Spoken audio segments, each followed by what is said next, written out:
அனைவருக்கும் வணக்கம். திருப்பூர்லேருந்து எஸ் தியாகராஜன்.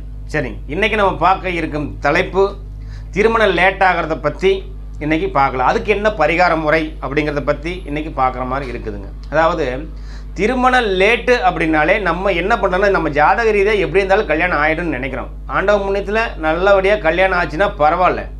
கல்யாணம் ஆகாமல் 30 வயசு 35 வயசு 40 வயசு வரைக்கும் போகுது. அதுக்கு என்ன அப்படின்னு பார்த்தீங்கன்னா, ஒரு வழிபாடு ஒன்று வேணுமுங்க. ஒரு தெய்வ வழிபாடு ஒன்று இருக்குது. ஆண்டாண்டு காலமாக கண்டுபிடிச்ச ஒரு வழிபாட்டு முறைகள், ஒரு பரிகார முறைகள் இருக்குது இல்லையா? அந்த பரிகார முறையை நீங்கள் செஞ்சுட்டிங்கன்னா கண்டிப்பாக சொல்கிறேன், குழந்தைகளுக்கு கல்யாணம் ஆகிடும். அதாவது ஒரு 6 மாதம் லேட்டாக வேண்டியது ஒரு 3 மாதம் ஆகுங்க. ஒரு வருஷம் லேட்டாக வேண்டியது ஒரு 6 மாதம் ஆகுங்க. இந்த மாதிரி லேட் ஆகிறது கம்மியாகும். அதனால் எந்த மாதிரி பரிகார முறை அப்படின்னு சொல்கிறத நீங்கள் நல்லபடியாக கேட்டுக்கோங்க. அதாவது முதல் பரிகாரம், நம்மளுடைய குலதெய்வம் கோயில் அல்லது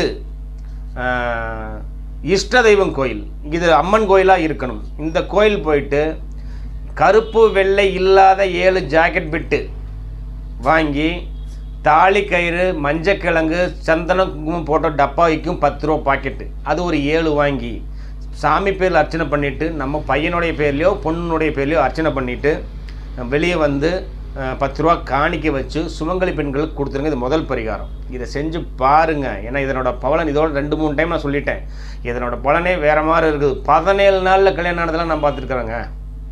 இந்த பரிகார முறை செய்து பரிகாரம் வெள்ளிக்கிழமை நாள் ஜாக்கெட் பிட்டு கொடுக்க வேண்டிய பரிகார முறை வெள்ளிக்கிழமை நாள் தான் கொடுக்கணும். 2வது பரிகாரம் என்னென்னு கேட்டிங்கன்னா, திங்கக்கிழமை நாள் விநாயகருக்கு விநாயகரோட பேர்லேயே அர்ச்சனை பண்ணிவிட்டு விநாயகரை சுற்றி வந்து 7 தேங்காய், ஈடு தேங்காய் அடித்து உடைக்கிற செதற்காய் ஈடு தேங்காய் போடணும். அப்படி போடுங்கன்னா 2வது திருமண தடை விலகிருங்க.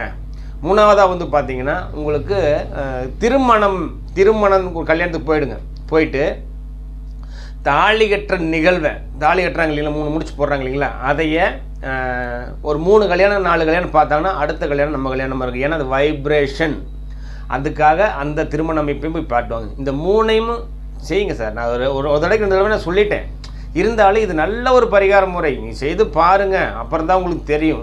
அப்படி இல்லாமல் இருந்தால் கோயில் தீர்த்தம், ஏதாவது சாமி கோயிலினுடைய தீர்த்தம் வாங்கி ஊற்றுக்கோங்க. அந்த மாதிரி இருந்துச்சுனாலும் உங்களுக்கு சிறப்பு. இதெல்லாம் பரிகார முறை செஞ்சுட்டு நீங்கள் இருந்து பாருங்கள். கண்டிப்பாக சொல்கிறேன், பையனுகளுக்கு பொண்ணுகளுக்கு கண்டிப்பாக மேரேஜ் ஆகிடுங்க. இது வந்து ஒரு பொது பலன். ஜாதக ரீதியாக நம்மளுடைய திருமண அமைப்பு எப்படி இருக்குதுன்னு பார்க்கணுன்னு விருப்பம் இருந்தால் கீழே இருக்கிற நம்பருக்கு தொடர்பு கொண்டு நீங்கள் ஜாதகம் பார்த்துக்கலாம்.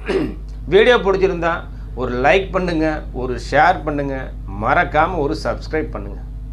நன்றி நண்பர்களே.